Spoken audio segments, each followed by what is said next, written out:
ఓం శాంతి 1982 జనవరి నెల 10వ తారీఖు.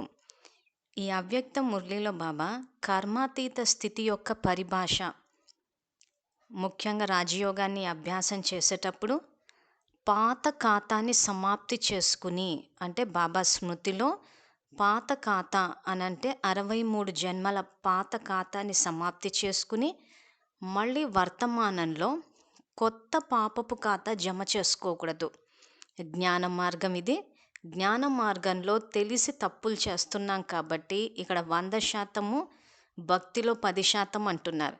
సో ఇదే శివ పరమాత్మ జ్ఞానమురళి అన్న యూట్యూబ్ ఛానల్లో పాపము పుణ్యం యొక్క గుహ్య గతి అని చెప్పేసి బాబా ఏదైతే ఈ విషయాన్ని చెప్పారో ఆ మురళిలో రికార్డ్ చేసి ఇందులో అప్లోడ్ చేశాము. అది చూస్తే కూడా విద్యార్థులకు అవగాహన వస్తుంది. తర్వాత ఇప్పుడు వర్తమానంలో మళ్ళీ కర్మ బంధనాలు ఏర్పడకుండా ఏం చెయ్యాలి అని చెప్పి బాబా ఈ అవ్యక్త మురళిలో కర్మాతీత స్థితి గురించి వివరించి మళ్ళీ ఏ రకంగా కర్మలు ఆచరించాలి అని చెప్పి ఈ 10th జనవరి 1982 మురళియే కాకుండా 27th మార్చ్ 1985 ఈ అవ్యక్త మురళిలో కూడా బాబా సేవలు చేసేటప్పుడు ఏ రకంగా తగులుపాటుకు లోనై మనం మళ్ళీ కొత్త ఖాతా జమ చేస్తున్నామన్నది ఆ మురళిలో కూడా వివరించారు. అది ఆల్రెడీ రికార్డ్ అయి అప్లోడ్ అయి ఉంది.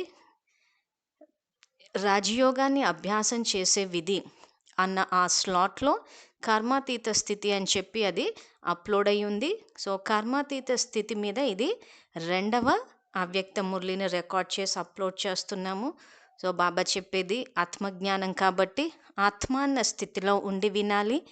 దేహము అన్న స్థితిలో గనక ఉండి వింటే పరమాత్మ చెప్పే అర్థానికి మనం అర్థం చేసుకునే దానికి తేడా వచ్చేస్తుంది. ముఖ్యంగా బాబా ఇక్కడ సంబంధాల గురించి కూడా చెప్పారు. ఈ సంబంధాల విషయానికి వచ్చేసరికి చాలా చోట్ల నియమాలని చెప్పేసి సంబంధాలు చెడగొట్టేసుకున్నాం మనం. అంటే కర్మ బంధనాలు ఏర్పరచుకున్నాం. ఇక్కడ బాబా చెప్పే జ్ఞానం ఏదైతుందో కర్మ బంధనాలకు అతీతంగా అంటున్నారు. సో ఇదే కర్మక్షేత్రంలో ఉంటాము. సంబంధాలన్నిటినీ మనం ఇక్కడ మెయింటైన్ చేస్తాము, అంటే రిలేషన్షిప్స్ అన్నీ మెయింటైన్ చేస్తాము. కానీ కర్మ బంధనాలు ఏర్పరచుకోకుండా కర్మ సంబంధాలు అంటాడు. ఇవన్నీ అంటే బంధాలన్నీ సంబంధాలు అయిపోవాలి అంటారు. అంటే లౌకికాన్ని అలౌకికంలోకి మార్చమంటాడు. సో ఇక్కడ మనం ఏది చేసినా కానీ కర్మ బంధనాలకు అతీతంగా ఉండాలనే చెప్తున్నారు. కాబట్టి ముఖ్యంగా ఈ మురళి వినేటప్పుడు ఆత్మ అన్న స్థితిలోనే వినాలి. ఆత్మకే ఇది అన్వయించాలి. సంబంధాలు అనగానే మళ్ళీ కుటుంబ సభ్యులు, బంధువులు అనేసరికి మళ్ళీ ఆహార నియమాల వైపు వెళ్ళిపోతే మాత్రము మళ్ళీ కర్మబంధనాలు ఏర్పడి కూర్చుంటాయి. సో ఆత్మ అన్న స్థితిలోకి రావడానికి మనం చేయవలసిన సంకల్పము, నేను ఆత్మని, శాంతి స్వరూపాన్ని, శివ పరమాత్మ నా తండ్రి. బాబాతోటి టీచర్ అన్న సంబంధాన్ని కూడా జోడించాలి. దానికి మనం చేయవలసిన సంకల్పము, నేను ఈశ్వరీయ విద్యార్థిని, బాబా నాకు టీచరు. బాబాతోటి సద్గురువు అన్న సంబంధాన్ని కూడా జోడించాలి. దానికి మనం చేయవలసిన సంకల్పము, బాబా నాకు సద్గురువు, నేను మాస్టర్ సద్గురువును. బాబాతోటి జీవిత భాగస్వామి అన్న సంబంధాన్ని కూడా జోడించాలి. దానికి మనం చేయవలసిన సంకల్పము, బాబా నాకు జీవిత భాగస్వామి, నేను బాబాకి జీవిత భాగస్వామిని. ఇక్కడ ముందుగా బాబా కర్మాతీత స్థితి యొక్క పరిభాష అంటే దాని యొక్క డెఫినిషన్ ఏంటో చెప్తున్నారు. సో బాబా చెప్పేది బాబా మాటల్లోనే తెలుసుకుందాము.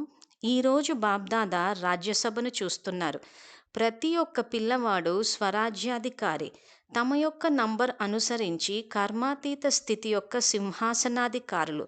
వర్తమాన సంగమయుగి స్వరాజ్యాధికారి ఆత్మల యొక్క ఆసనం అనండి లేదా సింహాసనం అనండి, అదే కర్మాతీత స్థితి అంటున్నారు. ఇక్కడ మనకు కర్మ బంధనాలు ఏర్పడకుండా ఉండాలి అని అంటే స్వరాజ్యాధికారి ఆత్మల యొక్క ఆసనం అనండి లేదా సింహాసనం. సో అది ఏంటది? స్వరాజ్యాధికారి ఆసనం అంటే ఆత్మ అన్న స్థితిలో ఉండడం. అందుకే రాజయోగాన్ని అభ్యాసం చేసేటప్పుడు బాబా ముఖ్యంగా మన స్థితి అన్నది ఇక్కడ ఇంపార్టెంట్. బాబాని స్మృతి చేయడం అన్నది చాలా సులువు. ఇక్కడ ముఖ్యంగా ఆత్మ అన్న స్థితిలోకి రావడానికే శ్రమ పడాల్సి ఉంటుంది. ఆత్మ అన్న స్థితిలోకి వచ్చినప్పుడు బాబా స్మృతి అన్నది సహజంగా వచ్చేస్తుంది. సో అందుకే ఎప్పుడైతే ఈ ఆత్మ నాశనం కానీ సింహాసనం అనండి, అదే కర్మాతీత స్థితి. కర్మాతీతం అంటే కర్మ చేస్తూ కూడా కర్మ బంధనాలకు అతీతంగా ఉండాలి. సో కర్మ చేస్తూ కూడా కర్మ బంధనాలకు అతీతంగా ఎలా ఉండాలన్నదే బాబా మురళిలో చెప్పారు. కర్మలకు వశీభూతం కాకూడదు, కానీ కర్మేంద్రియాల ద్వారా ప్రతి కర్మ చేస్తూ అధికారి స్థితి యొక్క నశాలో ఉండాలి అంటున్నాడు. సో సబ్జెక్ట్ అంతా బాబా మనని అధీన ఆత్మల నుంచి అధికారి ఆత్మలుగా చేస్తున్నారు కాబట్టి కర్మేంద్రియాల ద్వారా ప్రతి కర్మ చేస్తూ అధికారి స్థితి యొక్క నశాలో ఉండాలి. సో అది ఏ రకంగా ఉండాలి అన్నదే ఈరోజు మురళి. సో ఇక్కడ బాబా మనకి యుక్తులు కూడా తెలియచేస్తారు, పరిస్థితులు కూడా వివరిస్తారు. సో బాబా ఇంకేం చెప్తున్నారంటే, బాబ్ దాదా ప్రతి పిల్లవాని యొక్క నంబర్ వారీ రాజ్యాధికారి యొక్క లెక్కతో నంబర్ వారీ సభను చూస్తున్నారు. సింహాసనం కూడా నంబర్ వారీ మరియు అధికారం కూడా నంబర్ వారీ. కొంతమంది సర్వ అధికారులు మరియు కొంతమంది అధికారులు. భవిష్యత్తులో విశ్వ మహారాజుకి మరియు మహారాణి తేడా ఉంటుంది కదా, అదేవిధంగా ఇక్కడ కూడా సర్వ కర్మేంద్రియాలకు అధికారి అంటే సర్వ కర్మ బంధనాల నుండి ముక్తి అయిన వారినే సర్వ అధికారి అంటారు. రెండవ వారు సర్వ కాదు కానీ అధికారిగా ఉంటారు. 2 రకాల సింహాసనాధికారుల సభను చూస్తున్నారు అంటున్నారు. సో ఇక్కడ విద్యాలయం యొక్క లక్ష్యము ఏదైతే బాబా సంపూర్ణ పవిత్రతా స్థితి, నరుడి నుండి నారాయణుడి స్థితి అంటారో, ఆ నారాయణుడి స్థితికి రావాలంటే సర్వ అధికారులు అంటున్నాడు. ఇక్కడ విద్యార్థుల లక్ష్యాన్ని నిర్ణయించుకునేటప్పుడు విశ్వ మహారాజ్ అవ్వాలా, విశ్వ మహారాణి అవ్వాలా అన్నది ఎవరికి వాళ్ళు నిర్ణయించుకోవాల్సిన విషయం. సో ఎప్పుడైతే ఆ రకంగా నిర్ణయించుకుంటామో మన లక్ష్యాన్ని బట్టి లక్షణాలు వస్తాయి. ఆ లక్షణాలకు తగ్గట్టు మన యొక్క స్మృతి యాత్ర ఈ జ్ఞాన మార్గంలో ఉంటుంది. సో ముందుగా నిర్ణయం అన్నది తీసుకోవాలి. అలా కాకుండా బాబాయ్ ఏమిస్తారో తెలియదు అని అంటే విద్యార్థులు చెక్ చేసుకోవాల్సిన పాయింట్ ఏంటంటే, బాబాయ్ ఏం పదవిస్తారో మాకు తెలియదు అని అంటున్నాము అంటే లక్ష్యాన్ని నిర్దేశించుకోలేదు మనం. రెండవ విషయం ఏంటంటే, త్రికాలదర్శి స్థితిలో లేము. రాజయోగం ద్వారా బాబా ఏదైతే మనకు యుక్తుల్ని తెలియజేస్తున్నారో సంపూర్ణ స్థితికి అవ్వడానికి, శ్రేష్ఠ నంబర్ 1 పదవికి రావడానికి, సో ఇక్కడ ఏ విద్యార్థులైతే లక్ష్యాన్ని నిర్ణయించుకోలేదో అలాంటి విద్యార్థులే బాబా ఏం పదవిస్తారో అంటారు. బాబా ఏం చెప్తున్నారు, ఇది మీ లక్ష్యం అని చెప్పేశారు. సో ఆ లక్ష్యాన్ని మనం చేరుకుంటామో, అసలు దాన్ని లక్ష్యంగా పెట్టుకున్నామా అన్నది మన నిర్ణయమో బాబా నిర్ణయం కాదు. ఆ తర్వాత త్రికాలదర్శి స్థితి అంటే 3 కాలాల యొక్క జ్ఞానం, ఆది మధ్యాంత జ్ఞానం అని మురళిలో వస్తుంది.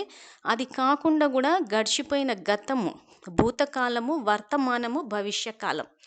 సో ఈ 3 కాలాల యొక్క జ్ఞానం మీకు ఉండాలి, మీరు త్రికాలదర్శులు అవ్వాలి అంటారు. సో ఏ విద్యార్థులకైతే ఈ త్రికాలదర్శి స్థితి ఉండదో, అంటే భూత వర్తమాన భవిష్యత్తు స్థితి ఉండదో, ఆ విద్యార్థులు కూడా ఈ రకంగానే మాట్లాడతారు. ఎందుకంటే మన వర్తమానానికి తగ్గట్టు భవిష్యత్తు ఉంటుంది. సో మాకు ఏం పదవి కావాలో బాబా ఏమిస్తారో తెలియదు అని అంటే ఇక్కడ మరి వర్తమానంలో మనం ఏం చేస్తున్నట్టు? సో వర్తమానంలో నాకు ఏం కావాలి అని నిర్ణయించుకుంటే దానికి తగ్గట్టు బాబా మురళిలో మనకి యుక్తులు తెలియజేస్తారు. తర్వాత మనకు శక్తులు, ఇక్కడ ఏంటంటే సర్వ అధికారులు అవ్వాలంటే సర్వ శక్తులు ఉండాలని చెప్పి కూడా వేరే మురళిలో చెప్పారు. ఇక్కడ బాబా చెప్తున్న పాఠం కర్మాతీత స్థితి కాబట్టి శక్తుల గురించి వివరించలేదు. కానీ అష్టశక్తులు, సర్వశక్తులు అని చెప్పి ఇక్కడ ఏదైతే ఒక స్లాట్ పెట్టి అవ్యక్త మురళిలు అప్లోడ్ చేస్తున్నామో ఆ మురళిలో చెప్పారు. మొత్తం అస్త్రశస్త్రాలు ఉన్నప్పుడే విజయీలు అవుతామని చెప్పేసి. సో ఇక్కడ ఏ విద్యార్థులైతే ఈ నిర్ణయ శక్తి, పరిశీలన శక్తి, నిర్ణయ శక్తి లేదో వాళ్ళే లక్ష్యాన్ని ఎంచుకోలేకపోతున్నారు. సో ఇక్కడ ముందుగా పరిశీలించుకోవాలి, నాకేం కావాలి. సర్వశ్రేష్ఠ శక్తి పరిశీలన శక్తి అంటారు. ఇప్పటికీ 3 అవ్యక్త మురళిలు అప్లోడ్ చేశాం. సో ముందు నాకేం కావాలి అని చెప్పి పరిశీలించుకుని దానికి తగ్గట్టు నిర్ణయం తీసుకోవాలి. ఏ విద్యార్థులైతే ఈ నిర్ణయాలు తీసుకోరో వాళ్ళే బాబా ఏమిస్తారో అని అంటారు. ఇక్కడ బాబా ఇవ్వడం కాదు, బాబా ఇక్కడ ఏంటంటే అందరి విద్యార్థులకి సమాన అవకాశాలు ఇస్తారు.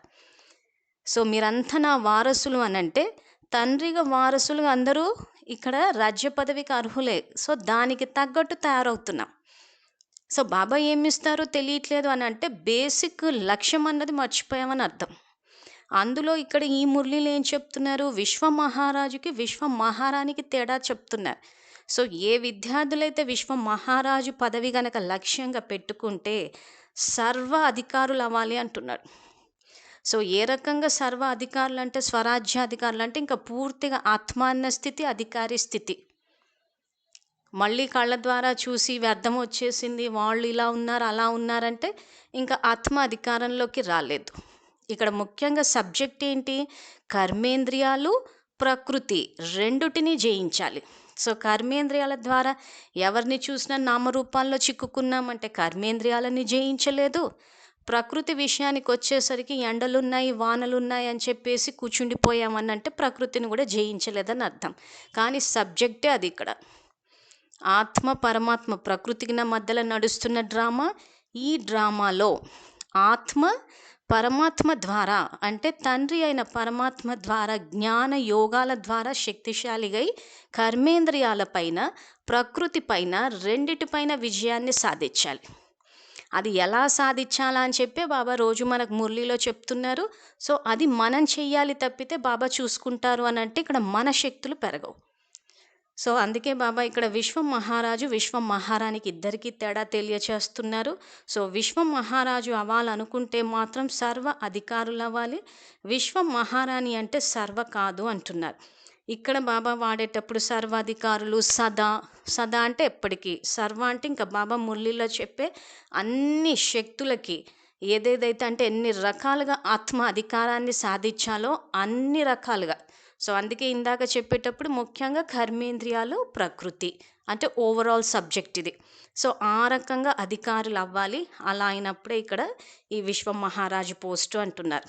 తర్వాత ప్రతి ఒక్క రాజ్యాధికారి మస్తకంలో రంగురంగుల మణులు మెరుస్తున్నాయి. కొంతమందికి ఎక్కువగా మరియు కొంతమందికి తక్కువగా మెరుస్తున్నాయి. మెరుపు కూడా ఎవరిది వారిది. జ్ఞానం అనే దర్పంలో మీ రాజ్యసభ యొక్క రాజ్యాధికారి చిత్రం కనిపిస్తుందా అని చెప్పి బాబా ప్రశ్న అడుగుతున్నారు. అందరి దగ్గర దర్పణం అయితే ఉంది, కర్మాతీత చిత్రాన్ని చూసుకుంటున్నారా? మీ చిత్రం చూసుకుంటున్నారా? ఎంత సుందరమైన రాజ్యసభ అంటున్నారు. ఇక్కడ ఏదైతే బాబా దర్పణం ఉంది కదా అంటున్నారు. సో ఇక్కడ దర్పణం అంటే అద్దంలో మనల్ని మనం చూసుకుని ఇక్కడ మీ రాజ్యసభ యొక్క రాజ్యాధికారి చిత్రం కనిపిస్తుందా అంటున్నారు. సో ఇక్కడ రాజ్యసభ యొక్క రాజ్యాధికారి చిత్రం అంటే ఇక్కడ రాజు ఎవరంటే ఆత్మతో ఎవరికి సభ నిర్వహిస్తున్నాడు? కర్మేంద్రియాలకి. సో కర్మేంద్రియాలు ఏ రకంగా తమ కర్తవ్యాన్ని నిర్వర్తించాలని చెప్పి రాజు నిర్ణయించాలంటే ఆత్మ. సో అది ఆ రకంగా మీ యొక్క రాజ్యాధికారి యొక్క చిత్రం కనిపిస్తుందా అంటే మిమ్మల్ని మీరు చూసుకుంటున్నారా? మామూలుగా వేరే మురళిలో అయితే బాబా మిమ్మల్ని మీరు పరిశీలించుకోండి అని అంటుంటారు. ఈ మురళిలో మీ రాజ్యసభ యొక్క రాజ్యాధికారి చిత్రం కనిపిస్తుందా? అందరి దగ్గర దర్పణం అయితే ఉంది కదా అంటున్నారు. సో ఇక్కడ దర్పణంలో అద్దంలో, సో మన యొక్క అద్దంలో అంటే ఏ రకంగా మన కర్మేంద్రియాలు మన మాట వింటున్నాయా లేదా అన్నది ఎవరికి వాళ్ళు చెక్ చేసుకోవాలి. కాబట్టి కర్మాతీత స్థితి యొక్క సింహాసనం ఎంత శ్రేష్టమైన సింహాసనం. ఈ స్థితికి అధికారి ఆత్మలు అనగా సింహాసనాధికారి ఆత్మలు విశ్వం ముందు ఇష్టదేవతల రూపంలో ప్రత్యక్షం అవుతారు. సో కర్మాతీత స్థితిలో ఎవరైతే ఉంటారో కర్మ బంధనాలకు అతీతంగా కర్మలు చేస్తూ కూడా ఇలాంటి అధికారి ఆత్మలు. సో విద్యార్థులు ఇది కూడా చెక్ చేసుకోవాలి, మనం అధికారి ఆత్మలమా అధీన ఆత్మలమా అంటే కర్మేంద్రియాలపైన అధికారాన్ని సాధించామా లేదా కర్మేంద్రియాలకు అధీనం అయిపోయామా. సో కర్మేంద్రియాల ద్వారా కళ్ళ ద్వారా ఎవరినైనా చూసి నామరూపాల్లో చిక్కుకున్నాము అని అంటే కర్మేంద్రియాలు రాజ్యం చేస్తున్నాయని అర్థం. సో ఇలా ఒక్కొక్క చెక్కింగ్ పాయింట్. ఎవరైనా మనల్ని పొగిడితేనే మన మూడ్ బాగుంటుంది, ఏదన్నా మాట అన్నారంటే అలజడిలోకి వచ్చేస్తున్నామంటే కర్మేంద్రియమైన చెవి రాజ్యం చేస్తున్నట్టు. ఇలా ఒక్కొక్కటి కర్మేంద్రియాన్ని చెక్ చేసుకుంటూ పోతే మనకే తెలుస్తుంది ఆత్మరాజ్యం చేస్తుందా లేదా కర్మేంద్రియం రాజ్యం చేస్తుందా. లేదా మాట్లాడేటప్పుడు గ్యాప్ ఇవ్వకుండా మాట్లాడేసి అవతల వాళ్ళు మాట్లాడుతుంటే కట్ చేసి మాట్లాడేసేయడం అంటే కర్మేంద్రియమైన నోరు రాజ్యం చేస్తుందని అర్థం. సో ఎవరైనా మాట్లాడేటప్పుడు పూర్తిగా వాళ్ళకి గౌరవం ఇచ్చి వాళ్ళు మాట్లాడిన తర్వాత అప్పుడు మాట్లాడాలన్నది శ్రీమతం మురళిలో చాలా చోట్ల చెప్పారు. సో ఇవన్నీ చెకింగ్ పాయింట్స్. సో ఈ రకంగా చెక్ చేసుకుంటూ పోతే ఇందాక బాబా చెప్పినట్టు మీ రాజ్యసభ యొక్క రాజ్యాధికారి చిత్రం కనిపిస్తుందా అంటే ఆ చిత్రాన్ని ఆ రకంగా చెక్ చేసుకోవాలి. సో ఎవరైతే ఈ రకంగా అధికారి ఆత్మలు ఉంటారో వీరు విశ్వం ముందు ఇష్ట దేవతల రూపంలో ప్రత్యక్షం అవుతారు. స్వరాజ్యాధికారి సభ అంటే ఇష్ట దేవతల యొక్క సభ. ఈ విధంగా అందరూ మిమ్మల్ని మీరు ఇష్ట దేవతగా భావిస్తున్నారా? ఇంకొక ప్రశ్న అడిగారు బాబా. ఈ విధంగా అందరూ మిమ్మల్ని మీరు ఇష్టదేవతగా భావిస్తున్నారంటే ఆ రకంగా మనల్ని అందరూ ఇష్టదేవతగా మనల్ని మనం పరిశీలించుకుని మనల్ని అందరూ ఆ రకంగా చూస్తున్నారా? లేదా బ్రహ్మకుమారీస్ అంటే వేరు చేసేసారా? వాళ్ళు వేరా మనం వేరా అని. మనం ఎలాగ అందరినీ వేరు చేస్తామో భక్తులు కూడా మనల్ని కూడా వేరు చేసేస్తూ ఉంటారు వాళ్ళ అని చెప్పేసి. సో అలా ఉందా మన పరిస్థితి? లేదా మనల్ని మనం ఇష్టదేవతలుగా భావించి మనల్ని కూడా అందరూ ఇష్టదేవతలుగా భావిస్తున్నారా అని చెప్పి బాబా ప్రశ్న అడిగారు. ఎవరికి వాళ్ళు చెక్ చేసుకోవాలి. తర్వాత పరమ పవిత్రులు, సర్వుల పట్ల దయాహృదయులు, సర్వులకు మాస్టర్ వరదాతలు, సర్వుల పట్ల మాస్టర్ ఆత్మిక ప్రేమ సాగరులు, సర్వుల పట్ల శుభభావన యొక్క సాగరులు అయిన పూజ్య ఇష్టదేవతగా అవ్వండి. బ్రాహ్మణాత్మలందరిలో నంబర్ వారీగా ఈ సంస్కారాలు నిండి ఉన్నాయి, కానీ ఇప్పటి వరకు ప్రత్యక్ష రూపంలో తక్కువగా ఉన్నాయి. ఇప్పుడు ఇష్టదేవత యొక్క సంస్కారాలను ప్రత్యక్షం చేయండి. వర్ణన చేయటంతో పాటు స్మృతి స్వరూపం నుండి సమర్థ స్వరూపంగా స్టేజ్ పైకి రండి అంటున్నాడు. అభ్యాసం చేయాలనుకున్న విద్యార్థులు ఈ పాయింట్స్ అన్నీ మనన చింతన చేసి గుర్తుపెట్టుకుని మరీ చెయ్యాలి. సో ఇక్కడ బాబా స్టేజ్ మీదకి వచ్చేటప్పుడు అంటే ఈ కర్మక్షేత్రంలోకి వచ్చేటప్పుడు అంటే మళ్ళీ ఎక్కడో పర్ఫార్మెన్స్ ఇవ్వాలని అనుకోవద్దు. ఏదైనా బాబా ఇంటి నుంచే మొదలు పెట్టాలంటారు కాబట్టి మన ఇంట్లో మన వాళ్ళకే మనం దేవతలాగా కనిపించాలి. అలా ఉండాల్సిందే తప్పితే మనని చూడగానే వీళ్ళు ఏదో బ్రహ్మకుమారిస్లో ఉన్నారంటే ఎప్పుడు చూసినా జ్ఞానంలోకి రమ్మంటున్నారని చెప్పి మనల్ని చూసి విసిగిపోవద్దు. సో ఇక్కడ అందుకే ఏమంటున్నారంటే ఇప్పుడు ఇష్టదేవత యొక్క సంస్కారాలను ప్రత్యక్షం చేయండి.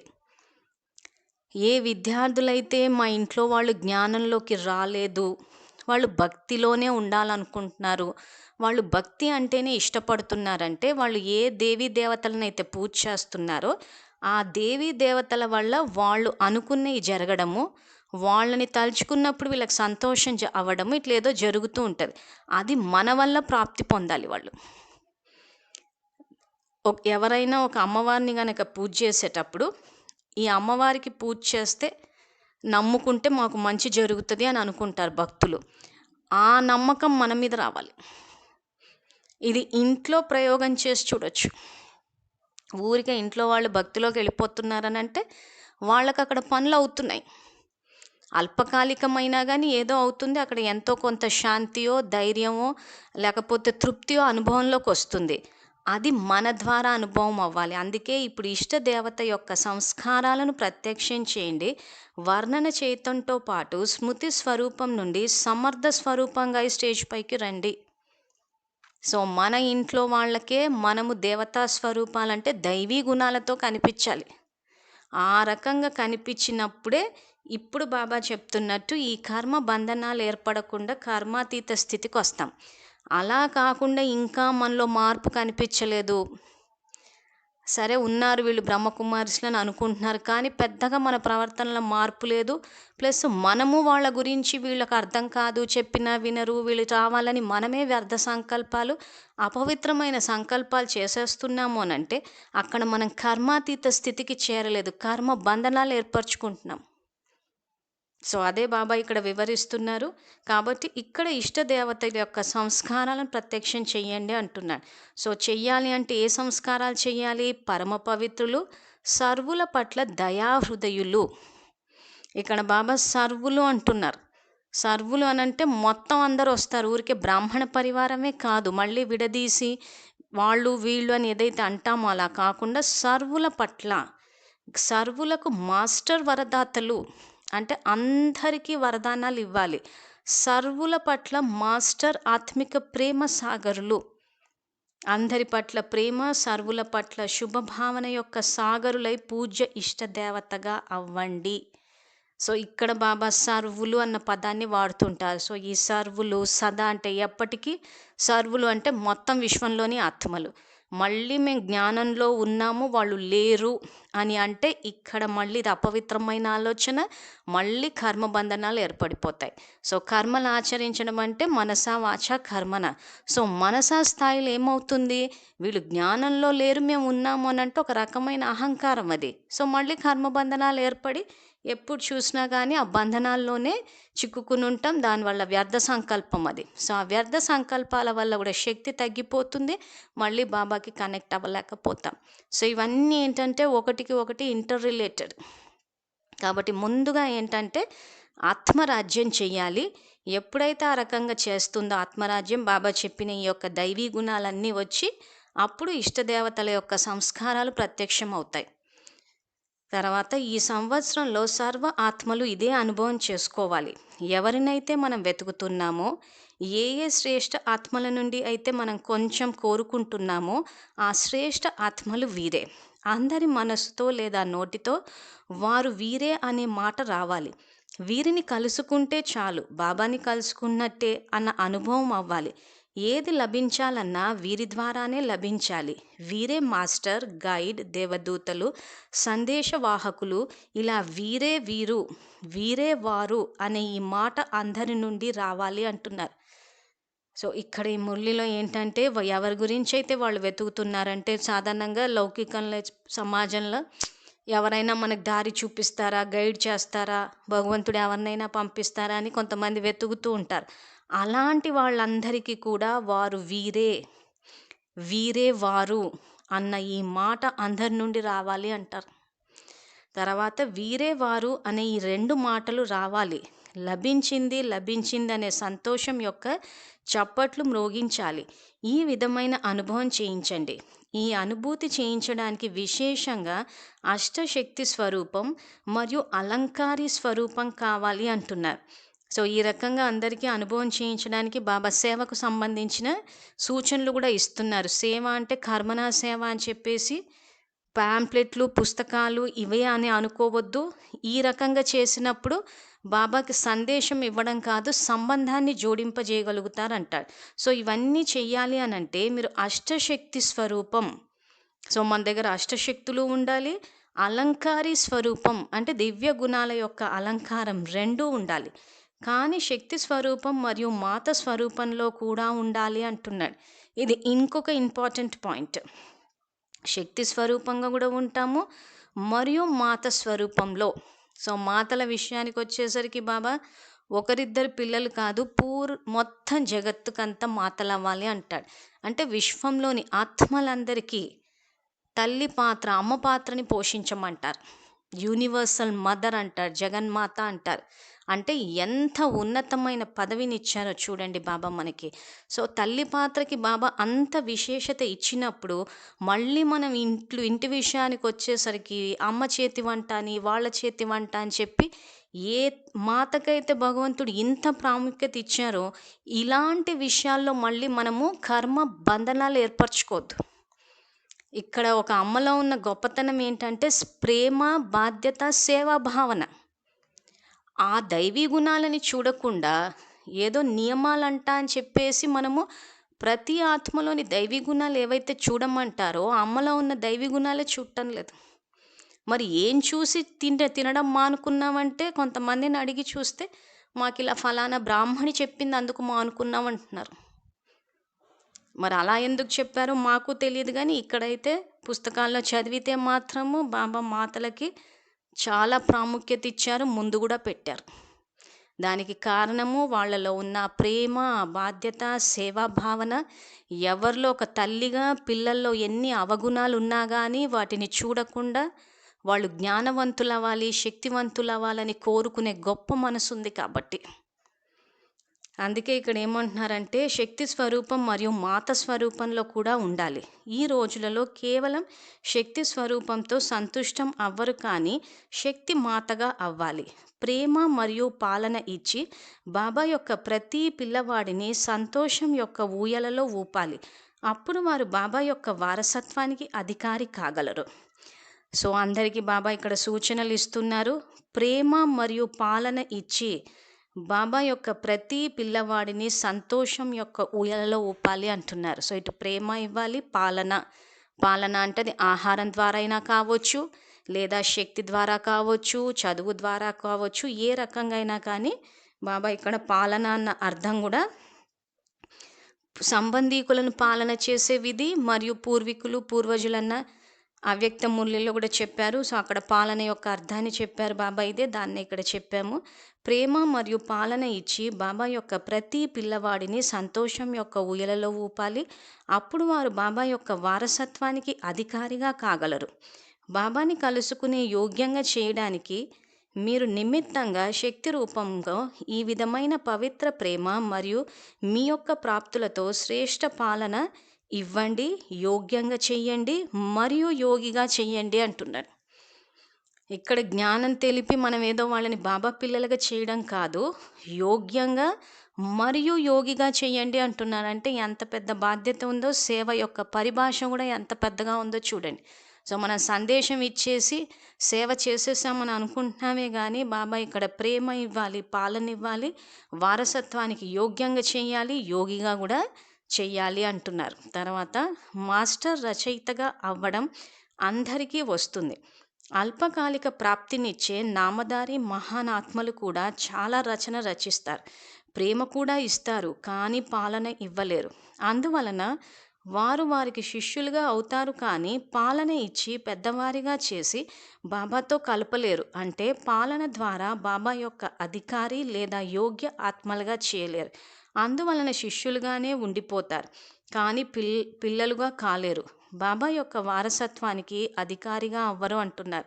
సో ఇక్కడ భక్తి మార్గం గురించి చెప్పి బాబా ఏమంటున్నారంటే మాస్టర్ రచయితగా అవ్వడం అందరికీ వస్తుంది. సో బాబా ఏదైతే రచయిత అంటే సృష్టిని రచిస్తారో, సో మనం మాస్టర్ రచయితలుగా మన భాగ్యాన్ని రచించుకుంటాం. సో ఇక్కడ ఈ రకంగా మాస్టర్ రచయితగా అయితే అందరూ అవుతున్నారు. అల్పకాలిక ప్రాప్తినిచ్చే నామధారి మహానాత్మలు కూడా రచన రచిస్తున్నారు, ప్రేమ కూడా ఇస్తారు, కానీ పాలన ఇవ్వలేరు అంటారు. సో పాలన ఇవ్వడం అంటే ఏంటి? యోగ్యంగా తయారు చేయడం, జ్ఞానవంతులుగా, శక్తివంతులుగా, అధికారి ఆత్మలుగా, మళ్ళీ అధీనాత్మలుగా శిష్యులుగా తయారు చేసేసుకోవద్దు. సో భక్తి మార్గం యొక్క గురువులు ఏం చేస్తారు? అధీన ఆత్మల్ని తయారు చేస్తారు. ఇక్కడ మనం ఏం చేయాలి? అధికారి ఆత్మల్ని తయారు చేయాలి. అంటే స్వతంత్రంగా ఉండేటట్టు అధికారి ఆత్మల్ని తయారు చేయాలి. సో ఆ రకంగా చేయాలని చెప్పే బాబా ఇక్కడ బాబా యొక్క వారసత్వానికి అధికారులుగా వాళ్ళు చేయటం లేదు. అంటే మనం ఏం చేయాలన్నదే ఇక్కడ బాబా ఇస్తున్న సూచనలు. అదేవిధంగా బ్రాహ్మణాత్మ అయిన మీరు కూడా రచన చాలా త్వరగా రచిస్తున్నారు, అంటే నిమిత్తంగా అవుతున్నారు, కానీ ప్రేమ మరియు పాలన ద్వారా ఆత్మలకు అవినాశి వారసత్వానికి అధికారిగా చేయటంలో చాలా తక్కువ మంది యోగ్యులుగా ఉన్నారు. ఏ విధంగా అయితే లౌకిక జీవితంలో తల్లి శక్తిశాలి పాలన ద్వారా పిల్లలను శక్తిశాలిగా చేస్తుంది, దాని ద్వారా సదా వారు ఏ సమస్యనైనా ఎదుర్కోగలరు, సదా ఆరోగ్యవంతంగా ఉండాలి, ధనవంతంగా ఉండాలి అనుకుంటారు. అదేవిధంగా శ్రేష్ఠాత్మలైన మీరు కూడా జగన్మాతగా అయి ఒకరు లేదా ఇద్దరికి మాతగా కాదు, జగత్తుకి మాతగా అయి బేహద్ మాతగా అయి మనస్సు ద్వారా ఆ ఆత్మలకు ఎంత శక్తిశాలిగా చేయాలంటే సదా ఆ ఆత్మలు తమను తాము విఘ్న వినాశకులుగా, శక్తి సంపన్నంగా, ఆరోగ్యంగా మరియు ధనవంతంగా అనుభవం చేసుకోవాలి. ఇప్పుడు ఈ పాలన అవసరం అంటున్నారు.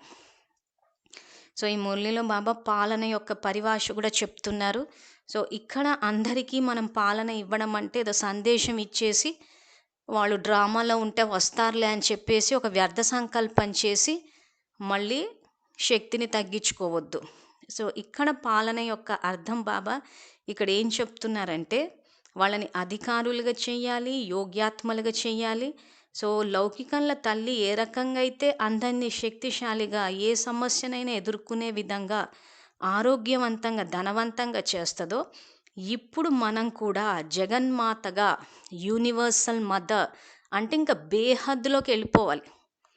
మళ్ళీ పాలన అంటే బ్రాహ్మణ పరివారం అని కాదు, మళ్ళీ వీళ్ళని వాళ్ళని చెప్పి హద్దులు గీసుకోవడం కాకుండా ఇక్కడ బాబా వాడుతున్న పదము జగత్తుకి మాతగా అయి బేహద్ మాతగా అయి మనస్సు ద్వారా ఆత్మలకి ఎంత శక్తిశాలి చేయాలంటే ఆ ఆత్మలు తమని తాము విఘ్న వినాశకులుగా, శక్తి సంపన్నంగా, ఆరోగ్యంగా మరియు ధనవంతంగా, అంటే ఇది మనం సేవకు సఫలత వచ్చిందా లేదా అని చూసుకోవడానికి ఎవరినైనా ఆ రకంగా తయారు చేయాలి అంటూ వాళ్ళ విఘ్నాలని వినాశనం చేసుకోగలగాలి, శక్తి సంపన్నం కావాలి, ఆరోగ్యం కావాలి, ధనవంతంగా, అంటే ఆత్మకు సంబంధించి. సో ఆత్మ దేహాభిమానంతో ఉన్న ఆత్మ ఆరోగ్యంగా అయిపోవాలి. ధనవంతంగా అంటే ఇక్కడ జ్ఞాన ధనంతో, అవినాశి ధనంతో వచ్చే కల్పానికి భాగ్యాన్ని రచించుకోగలగాలి.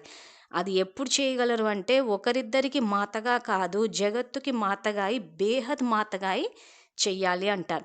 సో ఎప్పుడైతే ఆ రకంగా అయి చేస్తామో అప్పుడే కర్మాతీత స్థితిలోకి వస్తాము. బంధనాలన్నీ సంబంధాలు అయిపోతాయి. మొత్తం జగత్తుకి అమ్మ పాత్రని పోషించడం అంటే ఇంకా అంతకన్నా అందమైన పాత్ర ఇంకొకటి లేదు. అందుకే బాబా సంబంధాలన్నీ సంబంధాలు అయిపోతాయి. ఎప్పుడైతే నా వాళ్ళు, నా పిల్లలు అని అనుకుంటామో అప్పుడే బంధనాలు ఏర్పడతాయి. ఎప్పుడైతే నేను జగన్మాత, బేహద్ మాత, యూనివర్సల్ మదర్ అని అనుకుంటామో అప్పుడు ప్రతి ఒక్కరితోటి మన బంధం అన్నది సంబంధం అయిపోతుంది. అంటే ఎంతో బ్యూటిఫుల్ రిలేషన్షిప్ అయిపోతుంది.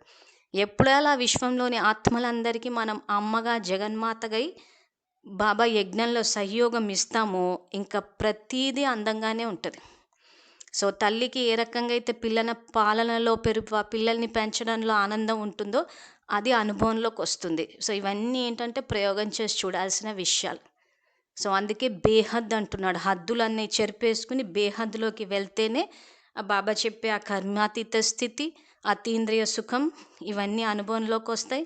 అందులో బాబా జగన్మాతగా ఎవరెవరైతే మాకు జీవితంలో అవకాశాలు దొరకలేదు, మేము ఏదో సాధించాలి అని అనుకునే వాళ్ళంతా ఇప్పుడు బాబా అవకాశం ఇస్తున్నారు. జగన్మాతగా ఈ అవకాశాన్ని ఇచ్చారు. ఈ అవకాశాన్ని తీసుకుని ఏదైతే సాధించాలి అని అనుకున్నారో ఇప్పుడు బాబా చెప్పినట్టు అందరినీ విఘ్న వినాశకులుగా, శక్తి సంపన్నంగా, ఆరోగ్యంగా, ధనవంతంగా తయారు చేయాలి. ఇది సాధించడం అంటే. ఈ విధమైన పాలన ఇచ్చేవారు చాలా తక్కువ మంది ఉన్నారు. పరివారం యొక్క అర్థం ప్రేమ మరియు పాలన యొక్క అనుభూతి చేయించడం. ఈ పాలన కొరకు దాహంగా ఉన్నారు కనుక ఈ సంవత్సరం ఏమి చేయాలో అర్థమైందా? సో బాబా ప్రశ్న అడుగుతున్నారు, ఈ సంవత్సరం ఏం చేయాలో అర్థమైందా అని చెప్పి. కాబట్టి మురళిని ఒకసారి చదివి అర్థం చేసుకుని బాబా సేవకు సంబంధించిన సూచనలన్నీ మనన చింతన చేసి గుర్తుపెట్టుకుని ధారణా స్థాయిలోకి తీసుకురావాలి. సో అందుకే బాబా అర్థమైందా అని చెప్పి ప్రశ్న అడిగి అందరి నోటి నుండి ఇదే మాట రావాలి, మా సమీప సంబంధీకులు మాకు లభించారు. మొదట సంబంధం యొక్క అనుభూతి చేయించండి, తర్వాత కనెక్షన్ స్వతహాగా ఏర్పడుతుంది. మా వారు మాకు లభించారు. ఈ విధమైన అలా నలువైపులా వ్యాపింపచేయండి. సో ఇక్కడ నలువైపులా వ్యాపింపజేయాలంటే ముందు మన ప్రయోగం మన ఇంట్లో, తర్వాత మన బంధువులు, స్నేహితులు వీళ్ళ నుంచే మొదలు పెట్టాలి. సో ముందు వీళ్ళకి ఆ భావన రావాలి, మా సమీప సంబంధీకులు లభించారు అని. మన ద్వారా ఇందాక బాబా ఏదైతే చెప్పినట్టు వారే వీరునంటే వీళ్ళ ద్వారా మాకు శాంతి కానీ, ధైర్యం కానీ, శక్తి కానీ లభిస్తుందన్న భావన ముందు మన ఇంట్లో వాళ్ళకి, మన బంధువులకి, స్నేహితులకు రావాలి. అంతే తప్పితే బ్రహ్మకుమారిస్ అంటే వీళ్ళు ఓం శాంతిలో ఉన్నారు కదా అని చెప్పి సపరేట్ వర్గం కింద చూడ్డం కాదు.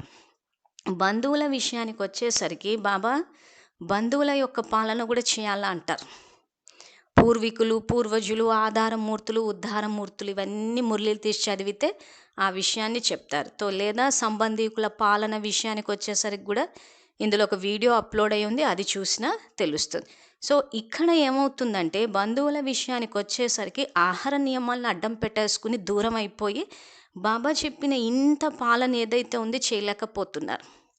సో విద్యార్థులు గమనించాల్సిన విషయం ఏంటంటే ఈ మురళీల బాబా ఏదైతే మహావాక్యం చెప్తున్నారో ఇష్ట దేవత యొక్క సంస్కారాలను ప్రత్యక్షం చెయ్యండి. ఈ సంస్కారాలు గనక మనలో ఉంటే ఈరోజు భక్తి మార్గంలో భక్తులు దేవతలకు నైవేద్యాన్ని పెట్టేటప్పుడు ఏ భావనతో పెడుతున్నారో, ఏ నియమ నిష్టలతో పెడుతున్నారో అదే భావనతోటి ఈ సంగమ యుగంలో మనకు పెట్టాలి. అది సాధ్యమా అంటే సాధ్యమే. ఎప్పుడు సాధ్యము? మనం ఇష్టదేవతల యొక్క సంస్కారాలను ధారణ చేసి ప్రత్యక్షం చేసినప్పుడు. ఇక్కడ మనం నోట్ చేసుకోవాల్సిన పాయింట్ అదే. ఇష్టదేవతల సంస్కారాలు మరియు ప్రత్యక్షం అంటే మనలో దైవీ గుణాలు కనిపించాలి. అవి ఏ దైవీ గుణాలు అని చెప్పి ఇందులో రాసుంది, ఇందాకే వివరించాం. సో ఎప్పుడైతే మన సంకల్పాల స్థితికి వస్తాయో మన సంకల్పాల ద్వారా సృష్టి అంటాడు బాబా. తో మన సంకల్పాలు గనక సతో ప్రధానంగా ఉంటే సతో ప్రధానమైన ఆహారం మన ఎదురుగా వస్తుంది. మనగా సంకల్పాలు గనక రజోగా ఉంటే రజో ఆహారము, తమోగా ఉంటే తమో ఆహారం ఉంటుంది. సో ఇక్కడ మన స్థితిని తమోగా పెట్టుకుని బయట నుంచి వచ్చే ఆహారం అన్నది సతోగా ఉండాలంటే ఉండదు. మన సంకల్పాల ద్వారా సృష్టి అంటున్నాడు బాబా. తో సంకల్పాల ద్వారా సృష్టి అంటే ఇక్కడ మన సంకల్పాలు సతోగా ఉన్నాయా తమోగా ఉన్నాయా చెక్ చేసుకోవాల్సింది మనమే. సో ఇది కూడా ప్రయోగం చేయాల్సిన విషయం. ఆహారం విషయానికి వచ్చేసరికి బంధువుల ఇళ్ళకి వెళ్ళినప్పుడు మనకు తగ్గట్టు వాళ్ళు వండి పెట్టాలి అంటే మన స్థితిని పెంచాలి. మన స్థితిని పెంచకుండా మీరందరూ మారండి అని అంటే మాత్రం అది జరిగే పని కాదు. సో వాళ్ళు తమోగా ఉన్నారు, వాళ్ళు జ్ఞానంలో లేరు, వాళ్ళు ఏ రకంగా ఉన్నారో, స్నానాలు చేస్తున్నారో లేదో ఇవన్నీ ఆలోచిస్తున్నామంటే మన స్థితి తమోగా ఉందని అర్థం. ఎప్పుడైతే మన స్థితి సతోగా ఉంటుందో, ఇక్కడ బాబా కర్మాతీత స్థితి అని ఏదైతే చెప్తున్నారో స్వరాజ్యాధికారి ఆత్మల యొక్క ఆసనం లేదా సింహాసనం అనండి, అదే కర్మాతీత స్థితి. సో ఎప్పుడైతే ఈ స్వరాజ్యాధికారం అన్న ఈ ఆత్మ అన్న స్థితిలో ఉంటామో అప్పుడు ఆ స్థితి నుంచి చూసినప్పుడు వాళ్ళు జ్ఞానంలో లేరు, వాళ్ళు స్నానాలు చేశారా లేదా అని ఆ దేహం అన్నది కనిపించదు. మనం వస్తున్నాము అంటేనే మన పట్ల వాళ్ళకున్న భావనకి. సో భావన ఎప్పుడు మారుతుంది? వాళ్ళు మన యొక్క స్థితి పెరిగినప్పుడు. సో అందుకే ఇష్టదేవతల యొక్క సంస్కారాలను ప్రత్యక్షం చేయండి అంటాడు. సో మనం వస్తున్నామన్నట్టు మనకు తగ్గట్టు వండి పెడతారు. కాబట్టి ఆహార నియమాలను చూసి అసలు భయపడాల్సిన అవసరమే లేదు. మన స్థితిని పెంచడమే. లేదా విద్యార్థులు మా స్థితి ఇంకా అంతవరకు తయారవ్వలేదు అని అంటే మరి డ్రామా ఎండింగ్కి వచ్చేసింది, మరి ఎప్పుడు తయారు చేస్తారో ఎవరికి వాళ్ళు నిర్ణయించుకోవాలి. అసలు మా స్థితి ఇంతవరకు అంత స్టేజ్కి చేరలేదన్నదే వ్యర్థ సంకల్పం. అసలు అలాంటి వ్యర్థ సంకల్పాలు ఆత్మ పతనం అయిపోయే సంకల్పాలు చేయకూడదు అసలు. ఇదే ఛానల్లో ఏదైతే యోగం చేసే పద్ధతిలో వ్యర్థ సంకల్పాలు వస్తే ఏం సంకల్పాలు చేయాలని ఒక స్లైడ్ వేసి చూపించాం. సో విద్యార్థులు ఒక పక్క నుంచి అమృతవేళ చేసేసి యోగాన్ని స్వమానాల అభ్యాసం చేసేసి యోగ బట్టీలు చేసేసి ఇంకా మా స్థితి చేరలేదు అని అంటే ఇక్కడ కర్మాతీత స్థితికి చేరకపోవడం అంటూ జరుగుతుంది. తర్వాత పాపపు ఖాతా జమైపోతుంది. మా స్థితి ఇంకా అంతవరకు చేరలేదు అని అంటే ప్రకృతిని తమో నుంచి సతోగా చేయలేకపోతాం. ఎందుకంటే ఇక్కడ మనం ఏదైతే సేవ అని అంటున్నామో ఆ సేవ చేసేదే విశ్వంలోని ఆత్మలకి, ప్రకృతికి. సో మన స్థితియే చేరలేదు అంటే బాబా చెప్పే సేవ విశ్వంలోని ఆత్మలకి, ప్రకృతికి రెండుటికి చేయలేకపోతాం. సో రెండుటికి నాటికి చేయలేకపోయామంటే మన పుణ్యం ఖాతా జమ అవ్వదు. సో పుణ్యం ఖాతా జమ అవ్వకపోతే వచ్చే కల్పంలో సుఖపడేది కాదు కదా, వర్తమానంలో కూడా దుఃఖాన్ని అనుభవిస్తాం.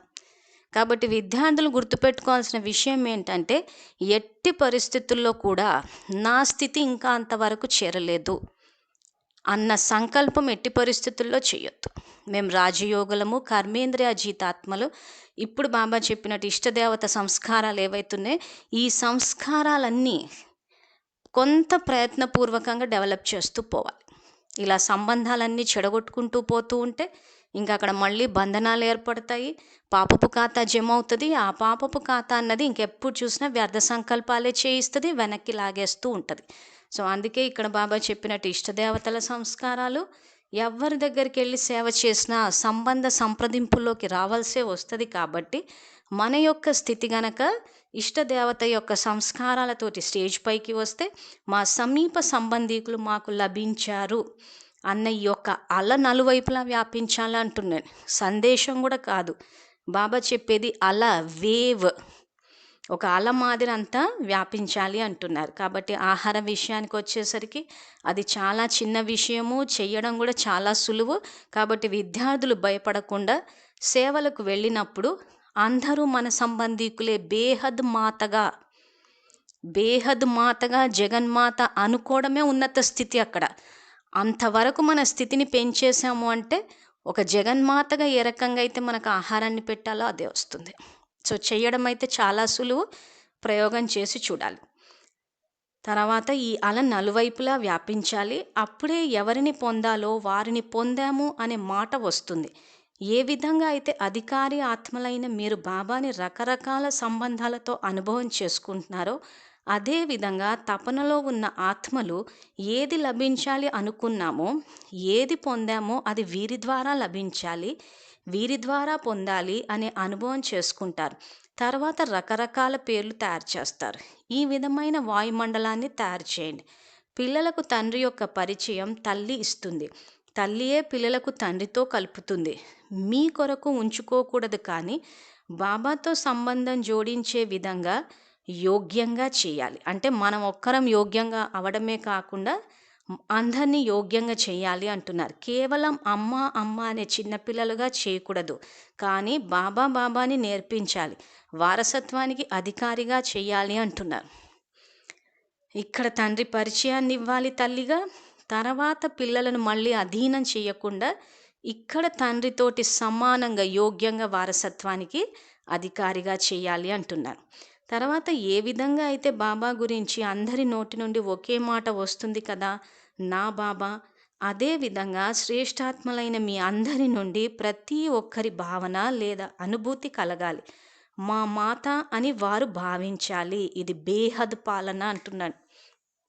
సో బాబా చెప్పినట్టు ఇష్టదేవత సంస్కారాలు ఇవన్నీ అమర్జు చేసి సేవ చేసినప్పుడు మా మాత అని వారు భావించాలి.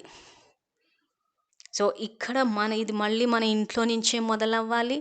సో ఎవరైతే మాతలు ఉన్నారో వాళ్ళకు కూడా అందరికీ ఇష్టదేవతలు అన్న ఇది రావాలి.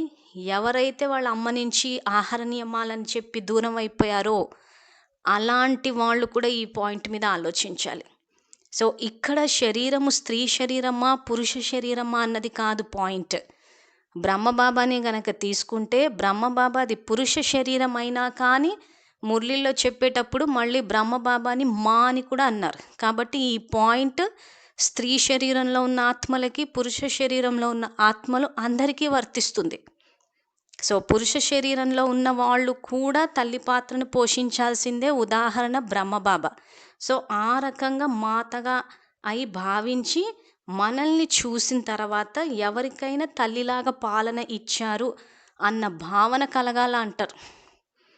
కాబట్టి మురళి వింటున్న విద్యార్థులందరికీ మళ్ళీ మనవి చేస్తున్నాము, ఎవరెవరైతే అమ్మ చేతి వంట తినము అని చెప్పి విడిపోయిన వాళ్ళంతా దయచేసి మళ్ళీ కలిసి ఉండండి. తప్పేమీ లేదు అమ్మ చేతి వంట తినడంలో. ఇంకా మననే ఇక్కడ బాబా ఒకవేళ తల్లి జ్ఞానంలో లేకపోయినా కానీ ఇక్కడ మనం జగన్మాతలమై మళ్ళీ పాలించాలి. కాబట్టి ఆ స్థితి మనం పెంచినప్పుడు స్వతహాగా వాళ్ళు జ్ఞానంలోకి వచ్చేస్తారు. ఇది యాక్చువల్ కాన్సెప్ట్ బాబా చెప్పేది. సో బాబా ఇక్కడ అవతరించింది మనందరినీ కలపడానికే, కానీ తల్లి పిల్లల్ని విడదీయడానికి, సంబంధాల్ని చెడగొట్టడానికి కాదు. ఒకవేళ గతంలో గనక ఆ రకంగా ఉంటే క్షమించమని చెప్పి అడిగేసి అందరూ బాబా ఆజ్ఞానుసారము సంబంధాలు, బంధాలు కాదు సంబంధాలు, అందమైన సంబంధాలు, బాబా ఏదైతే బేహద్ సంబంధాలు అంటున్నారో సో ఆ రకంగా మన యొక్క సంబంధాలన్నిటిని మెయింటైన్ చేయాలంటే మన యొక్క రిలేషన్షిప్స్ని బ్యూటిఫుల్గా అందంగా తయారు చేసుకోవాలి. సో సంబంధాలను ఇప్పుడు అందంగా తయారు చేసుకునే యుగం ఇది. సో కాబట్టి ఒక్కసారి మురళిని విద్యార్థులు ఒకవేళ ఇది అవునా కాదా అని అనిపిస్తే ఒక్కసారి మురళి తీసి అందరు మళ్ళీసారి చదవండి, మీకే అవగాహన వస్తుంది. సో కాబట్టి ఎవరు చూసినా కానీ మీ అందరి నుండి ప్రతి ఒక్కరికి భావన లేదా అనుభూతి కలగాలి. మా మాత అని వారు భావించాలి. ఇది బేహద్ పాలన. ప్రతి ఒక్కరికి నావారు అనే భావన రావాలి. ప్రతి ఒక్కరూ అనుకోవాలి, వీరు మా యొక్క శుభచింతకులు, సహయోగి, సేవా సహయోగులు. దీనినే బాబా సమానమైన స్థితి అంటారు. ఈ స్థితినే కర్మాతీత స్థితి యొక్క సింహాసనాధికారి స్థితి అని అంటారు. ఇది బాబా కర్మాతీత స్థితి గురించి చెప్పేది. రాజయోగాన్ని అభ్యాసం చేసే విద్యార్థులందరూ ఈ స్థితిని కూడా అభ్యాసం చేయాలి. సో ఏ రకంగా అభ్యాసం చేయాలంటే బాబా మురళి అంతా యుక్తుల్ని తెలియచేశారు. ఆ యుక్తుల్ని మనన చింతన చేసి గుర్తుపెట్టుకుని కర్మక్షేత్రంలో వాడాలి.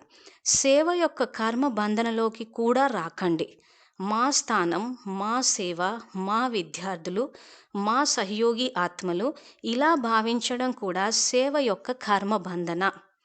సో ఇది కూడా మాకు గుర్తించాల్సిన పాయింట్. సో ఇక్కడ ఏదైతే మా స్థానము, మా ఏరియా కానీ, మా సెంటర్ కానీ, మా జోను, మా స్టూడెంట్స్, మా సహయోగి ఆత్మలు ఇలా అని చెప్పేసి ఏదైతే మాదని భావిస్తూ ఉంటారో ఇలా భావించడం కూడా సేవ యొక్క కర్మ బంధన. సో మాట్లాడేటప్పుడు మా స్టూడెంట్స్ అంటే ఎవరు వీళ్ళంతా స్టూడెంట్స్? ఈశ్వరీయ విద్యార్థులు. తో సెంటర్ సేవాస్థానం అంటే అది బాబా యొక్క సేవాస్థానం, బేహద్ స్థానం. సో ఇలా ప్రతిదీ మన ఆలోచన స్థాయిలో మారుస్తూ పోవాలి. అలా కాకుండా మా స్థానం, మా సేవ, మా విద్యార్థులు, మేం సేవ చేసే ఏరియాలోకి మీరు రావద్దు, ఇది మా సేవ, ఇవన్నీ అంటున్నామంటే సేవ యొక్క కర్మ బంధన. ఈ కర్మ బంధన నుండి కర్మాతీతంగా అవ్వాలి. కనుక ఈ సంవత్సరం ఏం చేయాలో అర్థమైందా? కర్మాతీతంగా అవ్వాలి మరియు వారు వారే అన్నీ అనే అనుభవం చేయించి ఆత్మలను సమీపంగా తీసుకురావాలి, గమ్యానికి తీసుకురావాలి అంటున్నారు. సో ఇది బాబా కర్మాతీత స్థితి యొక్క పరిభాష. ప్రతి వాక్యము మనన చింతన చేసి ధారణ చేస్తే కర్మాతీత స్థితిలోకి గనక వస్తే కర్మ బంధనాల నుండి కర్మ సంబంధాలు ఏర్పడిపోయి మనం ఏదైతే ఈ శిక్షలు అనుభవించాలో అవి కూడా అనుభవించాల్సిన అవసరం ఉండదు. సో బంధనాలు ఏర్పడితేనే ఇక్కడ శక్తి తగ్గుతుంది, పాపపు ఖాతా జమ అవుతుంది. సో ఎప్పుడైతే ఇవి సంబంధాలు అయిపోతాయో, పరమాత్మ ద్వారా ఏర్పడ్డ సంబంధాలు ఇవన్నీ విశ్వంలోని ఆత్మలతోటి. సో అలా ఎప్పుడైతే ఈ కర్మాతీత స్థితికి చేరుకుంటామో మన ద్వారా ఏ పాపపు ఖాతా కూడా జమ అవ్వదు.